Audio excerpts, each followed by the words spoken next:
رب العزت نے قرآن مجید میں ارشاد فرمایا یا ایھاالذین آمنوا کتب علیکم الصیام، اے ایمان والو تم پہ روزے فرض کیے گئے۔ تو روزہ ایک فرضی عبادت ہے اور اس کی فردیت نص قطعی سے ثابت ہے۔ روزے کا منکر جو ہے اس کو دائرہ اسلام سے خارج سمجھا جاتا ہے۔ روزہ فرض عبادت ہے، اس کا منکر انکار کرنے والا دائرہ اسلام سے خارج ہے، اور جو انکار نہ کرے اور روزہ بغیر کسی شرعی عذر کے نہ رکھے تو اس کے بارے میں بہت ساری وعیدیں آئی ہیں، وہ گناہگار ہے۔ اور جو سر عام اسلامی ملک میں کھائے پیے ایک مسلمان ہو کے، تو اس کے بارے میں فقہاء نے قتل کا حکم صادر فرمایا ہے۔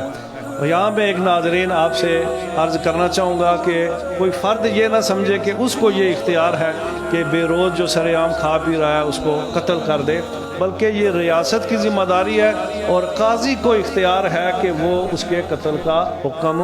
دے۔ یعنی اب تین باتیں ہمیں پتہ چلی، ایک یہ کہ روزہ فرض ہے،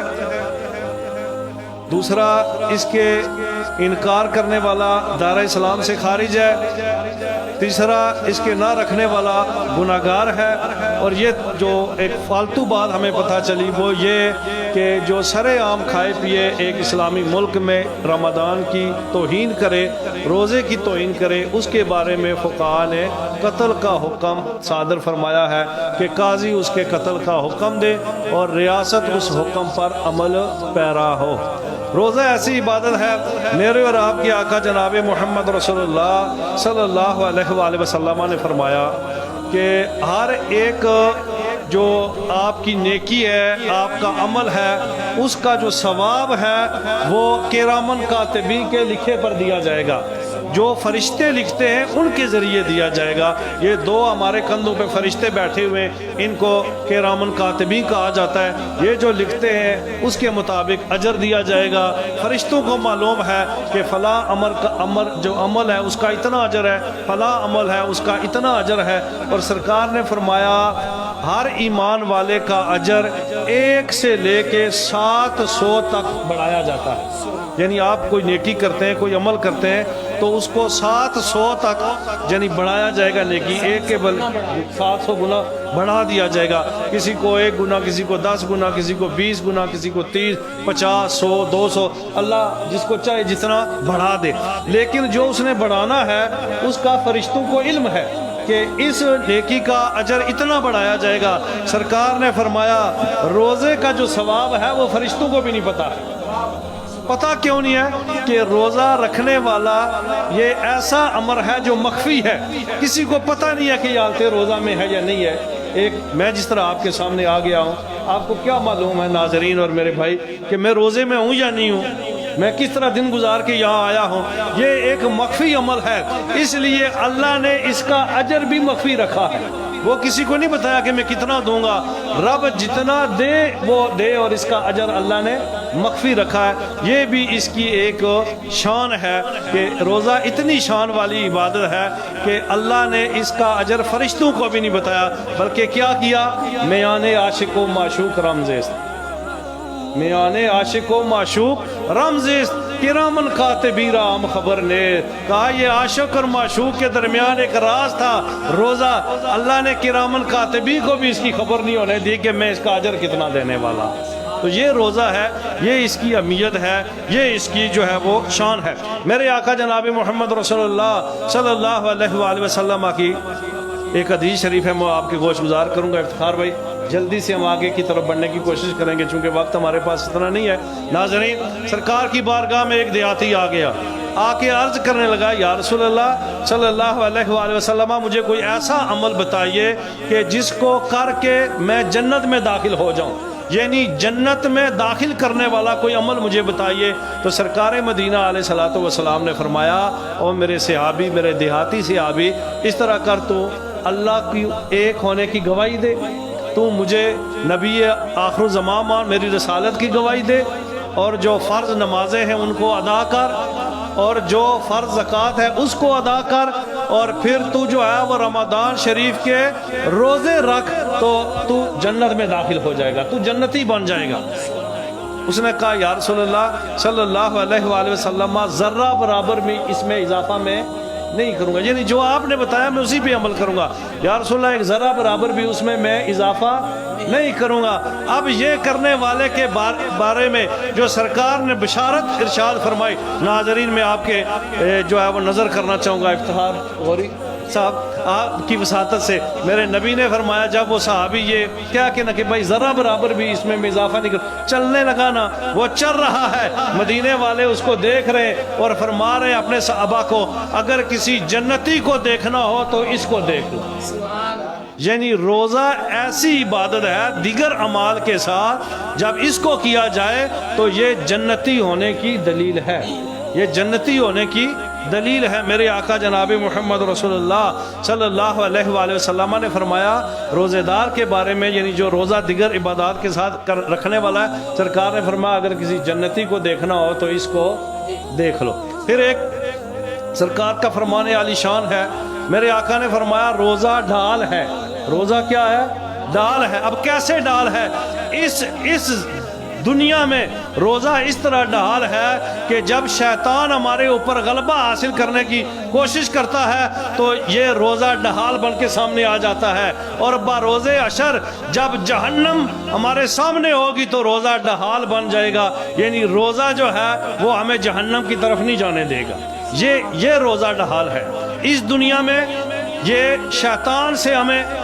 محفوظ کر لیتا ہے، جب ہم روزہ رکھتے ہیں یہ ڈھال بن جاتا ہے، اور ابلیس اگر ہمارے اوپر وار کرنا چاہے تو یہ ڈھال بن کے سامنے کھڑا ہو جاتا ہے، یہ ابلیس کے وار کو ناکام کر دیتا ہے۔ اور بروز حشر جب جہنم ہمارے سامنے ہوگی، لوگوں کو جہنم کی طرف جو ہے وہ لے کے جایا جا رہا ہوگا، جہنم کی طرف دھکیلا جا رہا ہوگا، تو یہ روزہ اس وقت بھی ڈھال بن کے ہمارے سامنے کھڑا ہو جائے گا اور کہے گا یا اللہ یہ دن کو میری بھوکا پیاسا رہتا تھا، بھوک اور پیاس کو برداشت کرتا تھا، اس لیے میں اس کو جہنم کی طرف نہیں جانے دوں گا۔ اور رات کو یہ میری تلاوت سنا، قرآن مجید آ جائے گا۔ سرکار نے فرمایا روزہ اور قرآن یہ جو ہے وہ بندے کو جہنم کی طرف نہیں جانے دیں گے، یہ سفارشی بن جائیں گے۔ روزہ بھی سفارشی بنے گا اور قرآن مجید بھی سفارشی بنے گا۔ اس لیے میرے نوجوان ناظرین جو ہیں ان سے میری درخواست ہے، ان کے لیے میرا پیغام ہے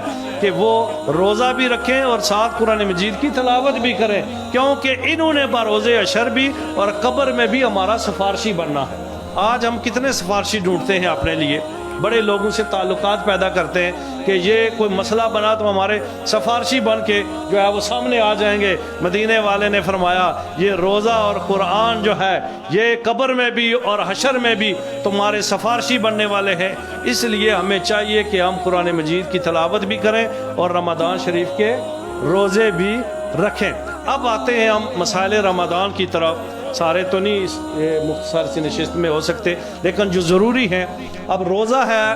منتہائے سحر سے لے کے غروب آفتاب تک کھانے پینے اور جمع سے اپنے آپ کو روک لینے کا نام، یعنی جمع اور کھانے پینے سے اپنے آپ کو روک لینے کا نام ہے روزہ۔ اب اس دوران یعنی منتہائے سحر سے لے کے غروب آفتاب تک اگر بندے نے جان بوجھ کر کھا لیا پی لیا یا جمع کر لیا تو اس کا روزہ جو ہے وہ نہیں رہا، یعنی یہ عمل روزہ کو توڑ دینے والا ہے۔ جان بوجھ کر اور روزے دار ہونا اس کو یاد بھی تھا تو اس نے ایسا کیا تو وہ بے روز ہو گیا، روزہ اس کا ختم ہو گیا۔ لیکن اگر اس کو یاد نہیں رہا اور نہ یاد رکھتے ہوئے اس نے کچھ کھا پی لیا یا مباشرت کر لی تو پھر اس کا روزہ نہیں ٹوٹے گا، یہ فقہاء نے فقہ کی کتابوں میں لکھا ہے۔ اب ایک اور مسئلہ جس سے لوگ بہت زیادہ دوچار ہوتے ہیں، اور اگر کسی کو کیا ہو جائے الٹی ہو جائے تو اکثر ہمارے ناظرین اور دیگر عوام یہ سمجھتے ہیں کہ بندے کا روزہ نہیں رہا، تو اس کی میں وضاحت کرنا ضروری سمجھوں گا آپ کی وساطت سے غوری صاحب کہ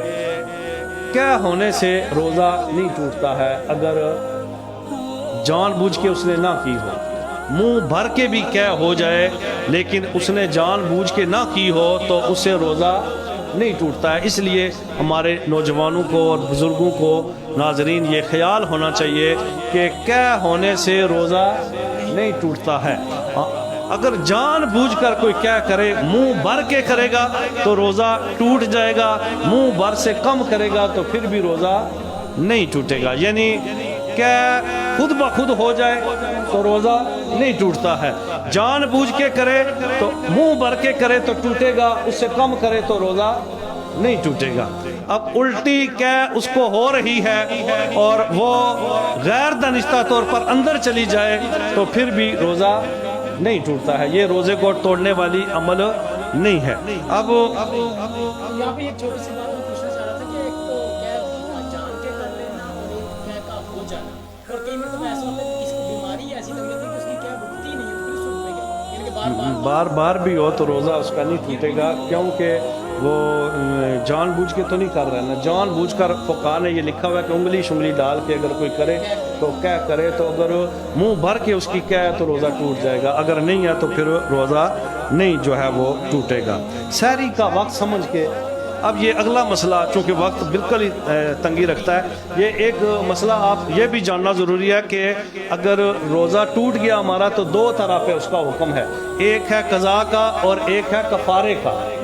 یعنی جان بوجھ کے اس نے روزہ توڑ دیا رمضان شریف کا، قصداً ٹوٹ گیا،